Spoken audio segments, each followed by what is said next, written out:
eu assumi como secretário de Ciência e Tecnologia, a primeira pessoa que eu convidei foi o amigo Júlio First, que era ligado à CESPRO, as empresas de tecnologia da informação, e o Júlio foi meu adjunto. E aí a primeira demanda que existia para a secretaria era um período de 2 anos que a gente tinha pela frente. A primeira demanda foi a lei de inovação. Existia uma necessidade, um pedido dos empresários gaúchos, especialmente ligados à indústria, né, Júlio? Sim. Que era fazer a lei de inovação. Alguns estados já estavam se mobilizando. Era um momento no Brasil, 2008, um momento que começava a se falar em inovação. Hoje é um tema recorrente, hoje todo mundo fala em inovação, startup, mas naquele momento ainda era uma ideia primária. Como eu tinha uma ligação com a Fiergs, uma relação de muitos anos já que eu militava na Fiergs, eu sabia que existia essa demanda. Quando eu fui empossado para a Secretaria de Ciência e Tecnologia, convidei o Júlio e a gente trabalhou nesta demanda como foco principal. Então era já, os nossos antecessores já tinham começado, não conseguiram fazer a evolução. E eu me lembro que nós, aí num período de 2, 3 meses, praticamente trabalhamos dia e noite, algumas noites, chamamos um grupo de trabalho, né, Júlio? Você lembra que era o grupo ali? Tinha pessoal ligado a universidades, né? A universidade. Me permite aqui, Arthur, dizer que nós conseguimos evoluir com a lei de inovação porque a gente tinha ligações fortes com muitos setores. Você com a Fiergs, eu com o setor de tecnologia da informação, também com a academia. Isso aí. E a gente conseguiu linkar, trazer todas essas lideranças para uma mesa e começamos a discutir o que seria realmente uma lei de inovação. Porque dentro da lei de inovação, e a gente ficou sabendo depois, né, Arthur, havia necessidade das regulamentações. Exatamente. Então nós tínhamos que fazer uma lei de inovação que permitisse regulamentações rápidas, para a gente não perder tempo, e até logo na frente nós tínhamos uma possibilidade de novas eleições e tal, e nós queríamos deixar isso tudo pronto. A lei de inovação, na verdade, ela era um grande guarda-chuva. Isso. Agora, para ela se tornar prática, ele tinha duas regulamentações que a gente trabalhou, né, Júlio? Um foi um programa de apoio a parques tecnológicos inédito, né, chamado PGTEC. Sim. Até a definição do nome... Até hoje funciona. Até hoje é um programa que permitiu, né, criar parques tecnológicos, foi o fomento... E apoiar alguns já existentes. E apoiando uns já existentes. E todo esse ecossistema que existe hoje no Rio Grande do Sul, nós fizemos história, Arthur. Você fez história. Com a lei de inovação e depois a regulamentação, principalmente focado, além dos incentivos, que foi a regulamentação ali, focado nos parques tecnológicos, que permite esses ecossistemas fantásticos que existem no Rio Grande do Sul. Foi a primeira vez que um governo de estado disponibilizou dinheiro, então, para ampliações, investimentos pequenos, médios, maiores, né, nos parques tecnológicos. E fomentando parques tecnológicos novos. Esse era um braço. E outro braço que foi assim extraordinário na minha lembrança, que foi o programa chamado Pro Inovação, que foi um programa de incentivo à inovação nas indústrias. Ideias inovadoras tinham incentivo de um desconto, né, do ICMS para quem incentivasse a inovação na sua indústria.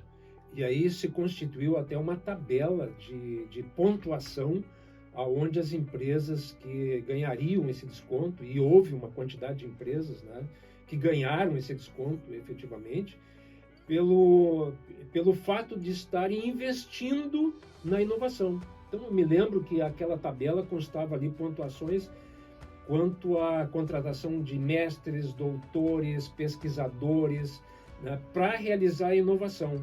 E isso foi inédito, Arthur. Nós fizemos ali um trabalho que foi, obviamente, em conjunto com os setores, né? Todo mundo. Essa foi uma marca muito interessante, tá? Tem duas marcas muito interessantes aí. Que a secretaria foi uma secretaria aberta a discussões. Todos os setores sentaram para discutir detalhes de tudo que foi colocado. Existia, e existe até hoje, um preconceito contra a academia, por exemplo. Ou seja, se produz um monte de coisas e não se tornam práticas. A nossa legislação, ela visava exatamente isso, que aquelas ideias, aquelas inovações produzidas na academia pudessem se tornar práticas na indústria. Por isso que o Júlio falou. Exatamente. Ou seja, a gente queria que as indústrias contratassem pesquisadores, doutores, para que eles não ficassem produzindo na academia coisas que não fossem aplicadas na prática. Né? Então, é aplicado na prática, então vai ter recurso, vai ter redução de ICMS.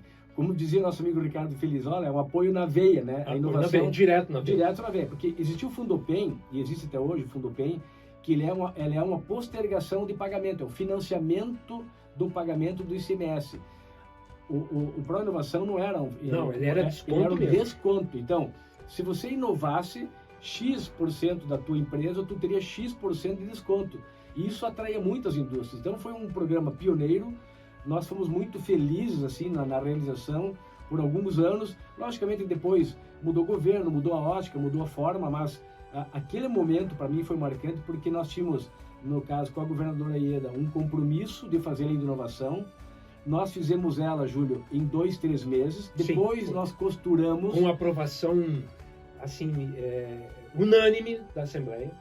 Aí que vem. Aí nós costuramos a Assembleia por um período de quase 4, 5 meses. Exatamente. Né? Fomos aprovados por Isso 48... foi o teu trabalho. Meu trabalho foi fazer a redação desse negócio aí. 48-0, tinha 48 deputados presentes de todos os partidos. Foi 48-0. E aí levou mais 2 meses ainda para que isso fosse então homologado pela governadora. Sim. E ela homologou isso no dia do aniversário da minha esposa, 23 de novembro de 2009. Por isso que ele não esquece até hoje, né? Exatamente. Mas o segundo item que eu queria colocar aqui é que na gestão do Arthur foi o período em que mais incentivamos a ciência e a tecnologia nesse estado. Ou seja, eu me lembro que tu dizia muito assim: não vai acontecer nenhum evento de ciência nesse estado sem a gente estar presente. E eu ouvi você brigar com um prefeito do interior porque teve uma inauguração de uma feira de ciências e não fomos convidados. Exatamente. E aí eu me lembro que o Arthur levantou o telefone e disse: não quero mais que isso aconteça. Nós não estávamos sentados em gabinete, nós estávamos na rua, levando a palavra da governadora, levando a palavra da ciência e tecnologia. E isso foi uma coisa que esse cara aqui começou. E a gente deu sequência porque era importante. Sempre foi importante isso. A interiorização, tá, Arthur? Porque mesmo que uma secretaria fique na capital, mas sempre tivemos a ideia de levar para o interior a palavra da ciência, o incentivo para a ciência, para a inovação. E essa é a história, basicamente, da Lei de Inovação. A Lei de Inovação foi produzida assim, teve resultados práticos. E é importante a gente ter esses depoimentos, né, Júlio? Lembrar dessa história para dizer assim, ó, nós conseguimos fazer, porque eu me recordo que um antecessor meu lá tinha dito: vocês não vão conseguir fazer nada lá, porque a doutora Johnny lá da jurídica não vai deixar, né? Amicíssima nossa, uma pessoa maravilhosa, que nos ajudou muito. Talvez a pessoa que mais foi responsável depois de nós, que demos a ideia, mas quem botou no papel o que podia e o que não podia foi ela. Né? Então, gratidão à doutora Johnny também. Preciso levantar também nesse espaço que nós incentivamos, Arthur, também o desenvolvimento dos polos de inovação no estado do Rio Grande do Sul, que era um projeto que vinha sofrendo nas gestões anteriores, e eu me lembro que a gente pegou isso numa gaveta, tinha um grupo muito coeso dentro da secretaria quando a gente chegou, trabalhando com dificuldade nesse desenvolvimento de polos de inovação no Rio Grande do Sul. E nós colocamos isso na mesa à luz do estado do Rio Grande do Sul como uma necessidade. E a partir dessa política de polos, de desenvolvimento de polos, nós começamos a projetar os parques tecnológicos. O PGTEC começou a trabalhar em cima bela lembrança, desses polos. Porque na época, parques mesmo formados, tinha Tecnopuc, Tecnocinos, basicamente era isso. A URGS estava começando a FEVALE, da URGS ainda não tinha, né? Vale, então o que tinha era polo. Nós não queríamos também que alguém lá de Juiz, de Santa Rosa, de Santa Cruz do Sul, digamos que tinha só um polo, fosse desvalorizado. Ele também entrou no guarda-chuva do PGTEC. E isso tinha um significado muito, muito interessante, porque dentro desse programa de polos existia a principal vocação de cada região. Isso. Então, existia uma quantidade enorme de trabalhos que foram desenvolvidos nesses polos de inovação, mostrando a vocação das regiões. Então, os parques tecnológicos eles tinham que trabalhar dentro dos polos, utilizando a vocação da região, né? Ou seja, não é uma empresa de tecnologia que vai lá vai sair de Porto Alegre, do Tecnopuc ou do Tecnocinos, e ir para Alegrete, por exemplo. Se a vocação de lá, estou usando um exemplo, né?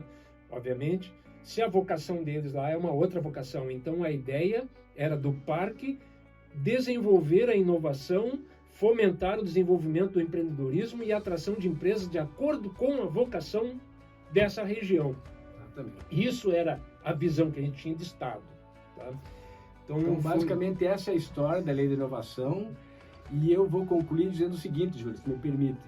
A doutora Johnny, que foi super importante, a gente já se referiu aqui, eu quero dizer que ela foi super importante porque ela é uma pessoa que entende muito do direito público, que é uma coisa eu acho que é importante. Uma pessoa que mais entende. No dia da votação, dos 48-0 na Assembleia Legislativa, ela disse para mim, o senhor tem que ser deputado, porque o senhor tem que um dia sentar ali na Assembleia Legislativa.